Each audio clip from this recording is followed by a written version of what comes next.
Pemirsa, pengelolaan pariwisata amburadul akan membuat Bali hancur lebur. Indikatornya, kelestarian lingkungan terancam, kualitas wisatawan terburuk sepanjang sejarah hingga menimbulkan ketidaknyamanan bagi penduduk lokal. Pengamat pariwisata Igusti Heri Angligan Kamis 20 Juni mengatakan sudah saatnya dilakukan pembatasan atau seleksi ketat wisatawan masuk ke Bali.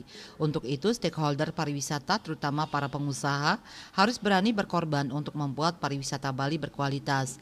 Ia mengutarakan dari sisi pengelolaan lingkungan, hotel berjejaring internasional wajib melakukan tata kelola yang baik dan hal itu tidak bisa dilewatkan.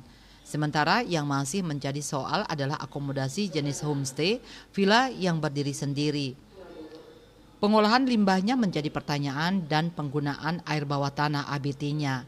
Maka yang dapat dilakukan adalah penegakan hukumnya harus tegas baik dari perizinan penegasan kebijakan bahwa sawah basah tidak boleh dibangun. Sementara kualitas turis asing yang datang saat ini merupakan yang terburuk sepanjang sejarah.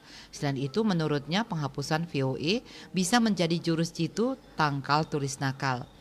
Pencabutan bebas visa bagi wisatawan asing menjadi salah satu instrumen agar wisatawan yang datang ke Bali berkualitas. Namun menurut Heri, bebas visa masih bisa diterapkan untuk negara ASEAN karena visa bersifat resiprokal. Jika negara tersebut memberikan visanya free kepada WNI, maka Indonesia wajib hukumnya memberi free. Selain itu, low cost carrier LCC menurutnya jangan terlalu diumbar sehingga yang datang adalah wisatawan yang murah karena harga transportasi ke Bali murah.